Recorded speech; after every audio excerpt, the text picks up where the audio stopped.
아폴로 11호에서 달에 두 번째로 발을 내디딘 버즈 올드린은 엄청난 책임을 짊어졌고 수십 년 동안 이에 대해 침묵해왔어요. 그런데 최근에 정말 놀라운 고백을 하면서 마침내 달 표면에서 진짜로 본 것을 털어놓았답니다.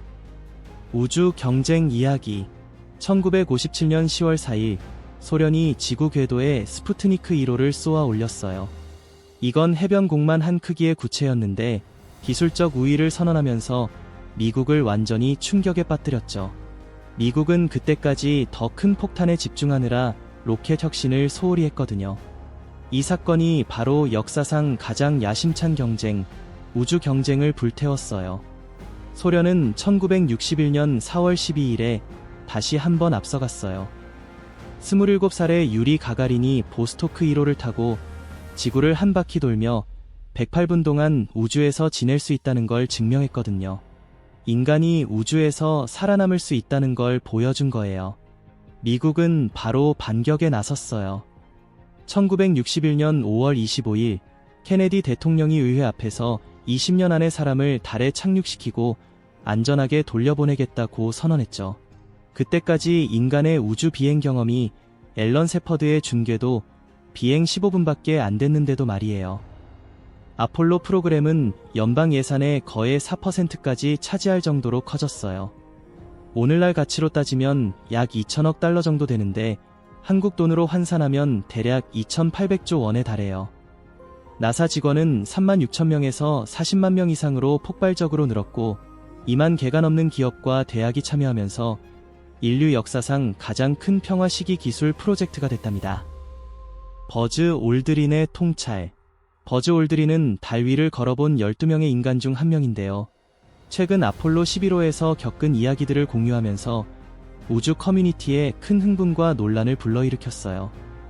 달 표면에 두 번째로 발을 내디딘 사람으로서 그는 달의 뒷면에서 50년 넘게 비밀로 해온 놀라운 무언가를 목격했다고 해요. 올드린의 직접적인 경험은 지구에 있는 과학자나 로봇 탐사선과는 완전히 다르죠. 그는 달의 풍경을 직접 느꼈어요. 발밑에선 지구 중력의 6분의 1만 느껴지고 공기 없는 세상의 섬뜩한 고요함이 가득했답니다. 임무 중에 암스트롱과 올드린이 달의 앞면을 걸을 때 마이클 콜린스는 지휘 모듈에서 궤도를 돌고 있었어요. 달의 뒷면을 지나갈 때마다 지구와의 통신이 48분 동안 끊어지면서 숨겨진 반구가 드러나죠. 올드린은 달의 뒷면을 장엄한 황량함이라고 표현했어요. 이 경험은 인류가 우주에서 어떤 위치에 있는지 그의 시야를 완전히 바꿔놓았대요. 앞면의 어두운 마리아, 바다와 달리 뒷면은 거대한 크레이터가 잔뜩이고 지구의 산보다 훨씬 높은 산맥이 솟아있으며 상상할 수 없을 만큼 황량해요.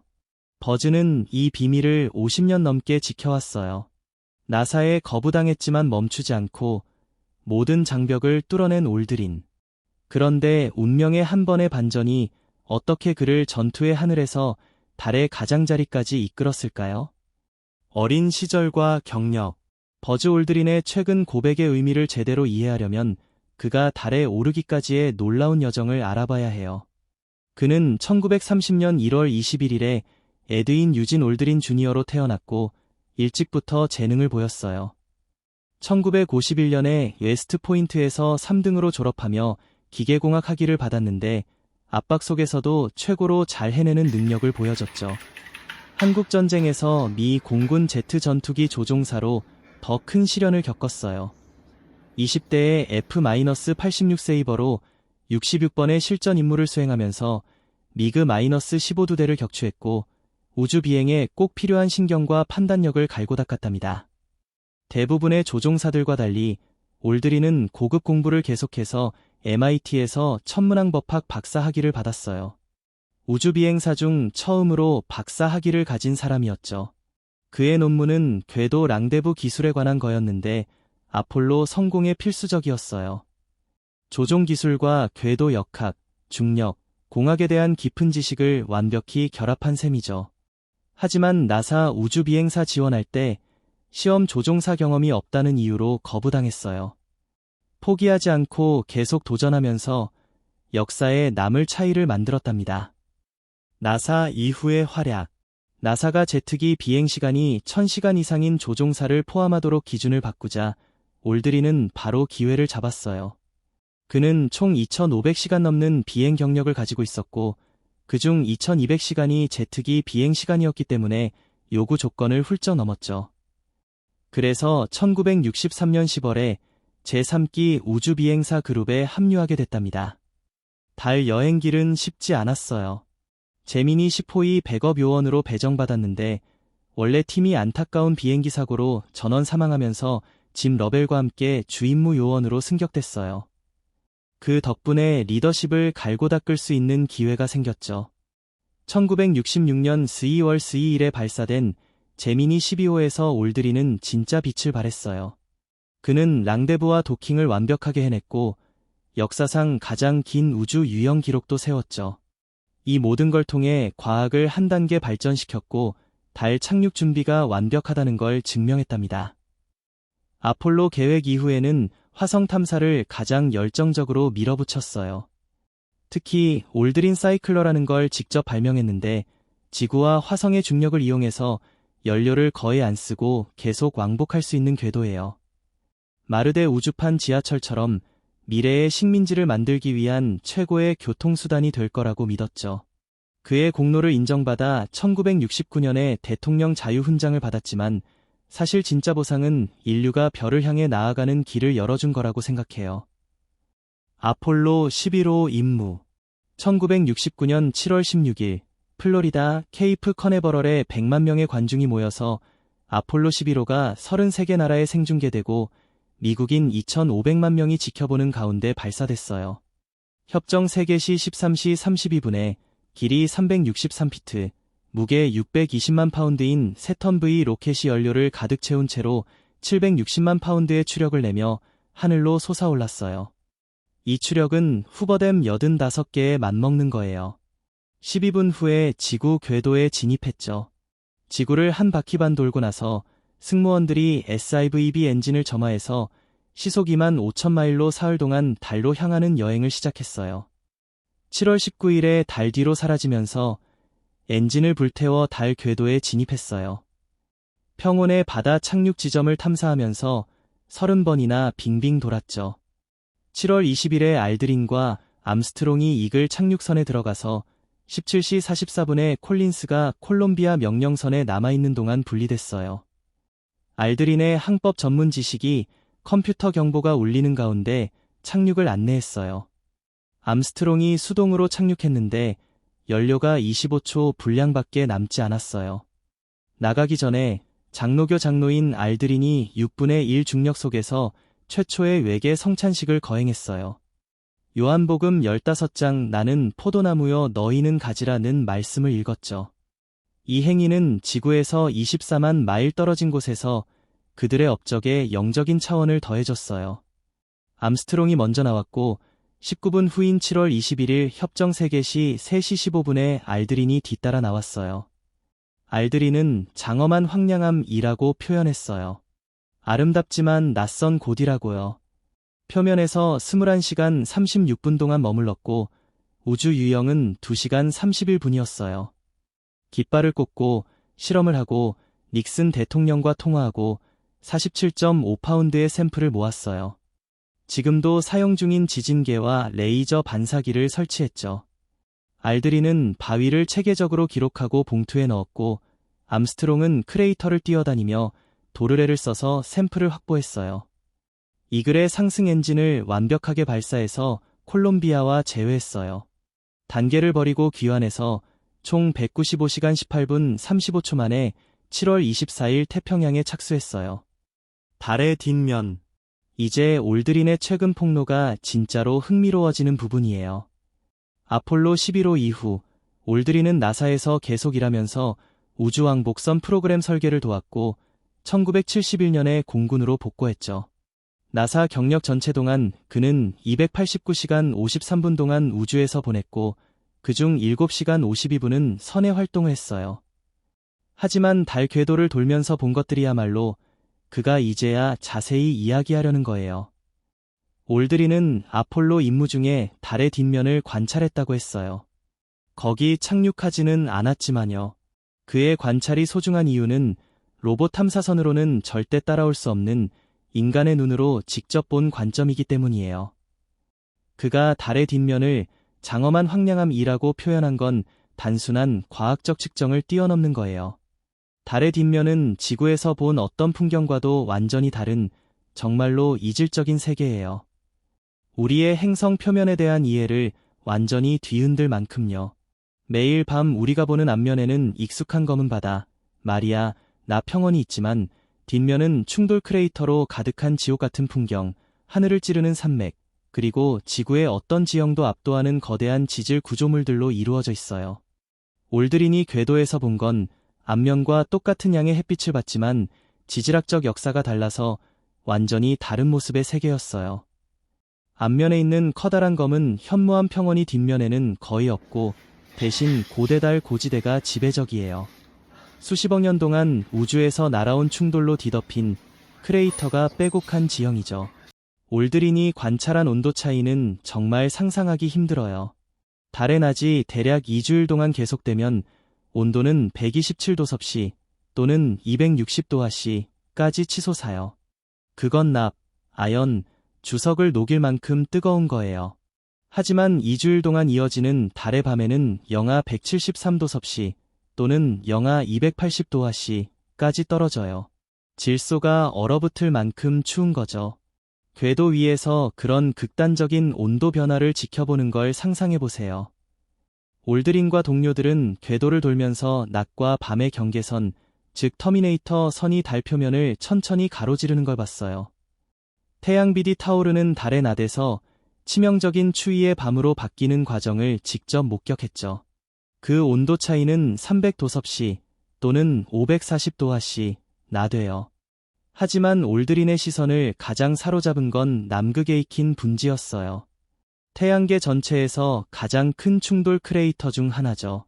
이 거대한 지형은 직경이 약 2,500km 또는 1,600마일이에요. 달의 남극 근처에 위치해 있어요. 참고로 이 크레이터는 미국 전체 대륙보다도 커요. 올드린이 궤도에서 이걸 봤을 때 그는 달 자체를 거의 산산조각 낼 만큼 거대한 충돌이 남긴 상처를 보고 있었던 거예요. 탐사 역사. 올드린의 관찰이 더 특별하게 느껴지는 이유는 달 뒷면 탐사의 역사적 맥락 때문이에요. 인류 역사 대부분 동안 달의 뒷면은 완전히 미지의 세계였어요. 조석 고정 때문에 달은 항상 같은 면만 지구를 향하고 있어서 뒷면의 82%가 우주 시대 전까지 완전한 비밀이었죠. 이 숨겨진 세계를 처음 본 건 1959년 10월 소련의 루나 3호 탐사선이 뒷면 사진을 처음 찍었을 때예요. 그 거칠고 흑백 사진들은 과학자들이 예상했던 것과 완전히 달랐어요. 앞면에 보이는 익숙한 어두운 부분이 거의 없고 대신 크레이터가 빼곡한 산악 지형이 나왔어요. 우리가 알던 달보다는 수성 표면에 더 가까워 보였죠. 루나 3호 사진과 이후 소련 임무 데이터로 소련 과학 아카데미가 1960년 11월에 최초의 달 뒷면 아틀라스를 출간했어요. 이 획기적인 책은 500개의 이전에 알려지지 않았던 달 지형을 정리한 거예요. 과학자들이 처음으로 달에 숨겨진 반구를 체계적으로 볼 수 있게 됐죠. 1965년 소련의 존드 3호 임무는 더 자세한 사진을 보내줬어요. 크레이터 사슬과 지질 구조를 보여주면서 기존 달 형성 이론을 뒤흔들었죠. 존드 3호 데이터를 바탕으로 한 달 뒷면 아틀라스 2부는 4,000개 이상의 지형을 추가해서 당시 가장 완벽한 달 뒷면 지도를 만들었어요. 미국의 첫 뒷면 도전은 1962년 4월 레인저 4호였지만 기술 문제로 과학 데이터는 하나도 못 가져왔어요. 미국의 진짜 돌파구는 1966에서 1967년 루나 오비터 프로그램이었어요. 이건 달 뒷면을 처음으로 철저히 사진 촬영해서 이후 임무를 안내할 상세한 이미지를 제공했죠. 하지만 인간의 눈으로 뒷면을 처음 본 건 1968년 12월 아폴로 8호예요. 올드린의 역사적 임무 불과 7개월 전이죠. 프랭크 보먼, 제임스 러벨, 윌리엄 앤더스 세 사람은 처음으로 달 뒷면을 직접 봤어요. 그들이 묘사한 황량하고 크레이터 투성이 풍경이 올드린과 아폴로 11호 승무원들에게 미리 준비를 시켜줬죠. 아폴로 11호에서 올드린의 관찰이 특히 가치 있었던 건 달 궤도에서 보낸 시간이 길었기 때문이에요. 단순한 플라이바이 임무와 달리 아폴로 11호는 달을 30번 정도 돌았어요. 그래서 올드린은 뒷면의 특징을 여러 번 자세히 관찰할 수 있었죠.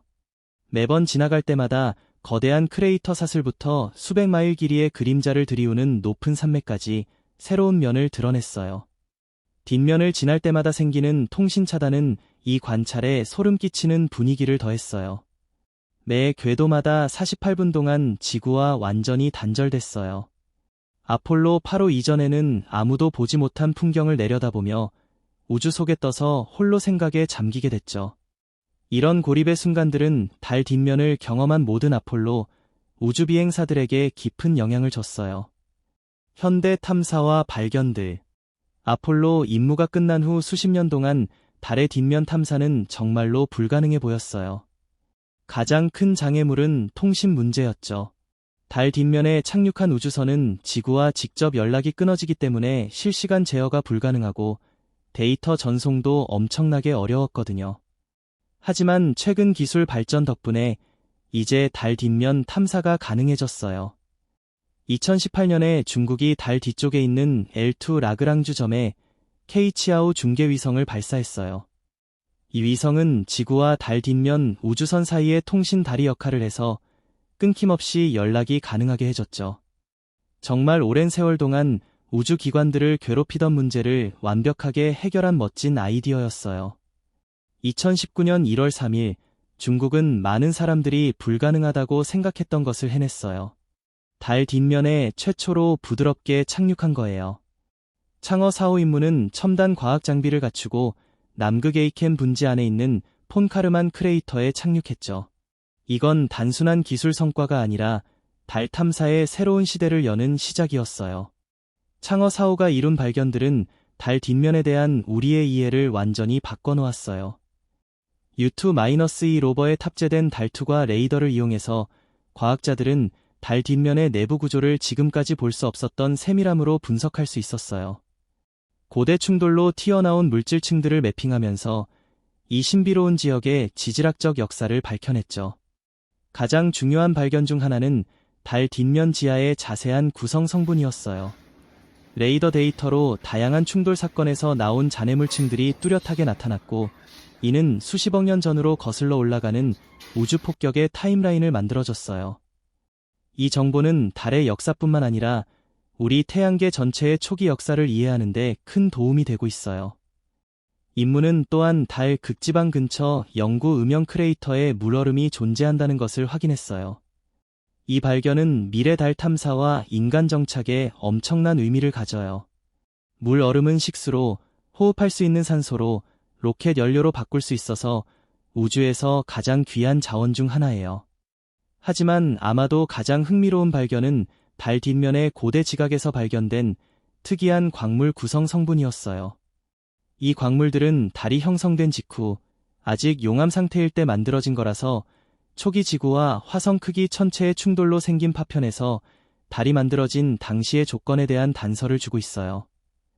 과학자들은 이제 달 뒷면의 독특한 특성을 활용해서 천문학 연구를 하자고 제안하고 있어요. 달 덩어리가 지구의 전파 간섭을 차단해줘서 자연스러운 전파 침묵이 생기기 때문에 라디오 망원경을 놓기에 완벽한 장소예요. 이런 장비들은 지구의 전파 소음에 완전히 묻혀버리는 초기 우주의 신호들을 감지할 수 있을 거예요. 미래의 야심과 자원. 달의 뒷면 탐사가 대부분의 사람들이 생각하는 것보다 훨씬 더 야심차다는 사실을 알아두세요. 과학자들은 로봇 관측소를 배치하는 임무를 제안하고 있어요. 예를 들어 루너 서피스 일렉트로매그네틱스 익스페러먼트 랜더 같은 거예요. 이건 초기 우주의 전자기파를 측정하기 위한 거죠. 첫 번째 별들이 형성되기 전 우주의 어두운 시대부터 이어져 온 신호들이에요.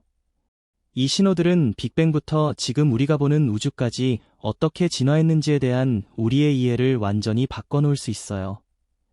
하지만 달의 뒷면은 단순히 과학적 지식보다 훨씬 더 소중한 걸 제공해요. 바로 인류가 우주로 확장할 수 있는 에너지를 줄 수 있는 자원이에요.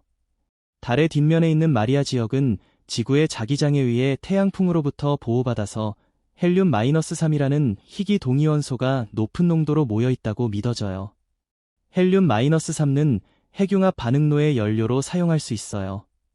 지금의 핵분열 원자력에서 나오는 방사성 폐기물과 달리 헬륨-3 핵융합은 거의 방사성 부산물이 없는 깨끗한 에너지를 만들어요. 이걸 좀 더 실감나게 말하자면 한 척의 화물선에 가득 실은 헬륨-3만으로도 미국 전체를 1년 동안 전력 공급할 수 있어요. 달 뒷면에 있는 헬륨-3의 매장량의 가치가 수조 달러에 이를 거라고 추정되는데요. 현재 환율로 따지면 수백조 원이 넘는 엄청난 금액이에요. 그래서 달 채굴이 인류 역사상 가장 돈이 잘 되는 산업 중 하나가 될 수 있어요. 또한 토륨 매장량 발견으로 달 뒷면의 자원 잠재력이 더 커졌어요. 캄프턴 벨카비시 소리엄 어나멀리라는 지역은 토륨 농도가 비정상적으로 높아서 수백 년 동안 달 기지와 우주선을 위한 핵연료로 쓸 수 있는 잠재력이 있어요. 토륨 반응로는 우라늄 반응로보다 장기 방사성 폐기물이 적고 무기화하기도 훨씬 어렵기 때문에 우주에서 쓰기 딱 좋아요. 하지만 영구적인 인간 거주를 위해서는 극단적인 온도 변화가 엄청난 도전이 돼요. 우주선, 거주지, 인프라가 화씨 500도 이상의 온도 차이를 견뎌야 하거든요. 이걸 위해서는 아직 존재하지 않는 첨단 소재, 정교한 열 관리 시스템, 그리고 에너지 효율적인 난방 및 냉방 기술이 필요해요. 이런 도전에도 불구하고 잠재적인 이점은 정말 어마어마해요. 달 뒷면에 연구기지를 세우면 화성과 외계 행성으로 가는 발판이 될 수 있어요. 달에 낮은 중력이 있어서 지구에서 발사하는 것보다 훨씬 적은 연료로 깊은 우주 임무를 할 수 있거든요. 헬륨-3 채굴, 과학 연구, 그리고 우주 관광을 기반으로 한 달 경제가 매년 수천억 달러, 수백조 원을 벌어들일 수도 있어요. 찬드라얀-3과 전 세계적인 노력. 최근 인도의 찬드라얀-3 임무가 성공하면서 달 탐사가 더 이상 전통적인 우주 강대국들만의 전유물이 아니라는 걸 증명했어요. 2023년 7월 14일에 발사된 찬드라얀-3은 8월 23일에 달 남극 근처에 성공적으로 착륙했어요. 인도는 연착륙을 성공한 네 번째 나라가 됐고 남극 근처에 착륙한 첫 번째 나라가 됐죠. 이 임무의 발견들은 정말 획기적이었어요. 체이스트라는 장비가 표면 근처에서 섭씨 70도 정도의 예상치 못한 온도 변화를 밝혀냈어요. 이건 이전의 달 열거동 모델을 완전히 뒤집는 거예요. 더 중요한 건 프러겐 로버에 탑재된 레이저 인두스트 브레이크다운 스펙트러스코프 장비로 달 표면에 황이 있다는 걸 확인한 거예요. 로버는 알루미늄, 칼슘, 철, 크롬, 티타늄, 망간, 규소, 산소도 발견했어요. 이건 지금까지 남극 지역 달 구성 성분을 가장 포괄적으로 분석한 거예요. 플라스마 밀도 측정은 달 환경에 대한 새로운 통찰을 주었고 지진 데이터는 로버 움직임과 자연적인 달 지진으로 보이는 진동을 포착했어요. 이런 발견들이 달 남극 지역에 대한 우리의 이해를 완전히 바꾸고 있어요. 영구적으로 그늘진 크레이터에 물얼음이 있어서 미래 인간기지의 가장 유망한 장소로 꼽히거든요. 찬드라얀-3의 성공은 우주 탐사가 진짜 국제적인 일이 됐다는 걸 보여줘요. 인도, 중국, 일본, 한국 같은 나라들이 모두 첨단 달 능력을 개발하고 있어요. 중국은 2030년까지 우주 비행사를 달에 보내는 야심찬 계획을 가지고 있고 미국, 인도, 호주 등 다른 나라의 민간 기업들은 상업적인 달 서비스를 개발 중이에요. 이 새로운 우주 경쟁은 단순히 국가적 명예를 위한 게 아니에요. 인류 문명을 바꿀 수 있는 달 경제의 기반을 마련하는 거예요.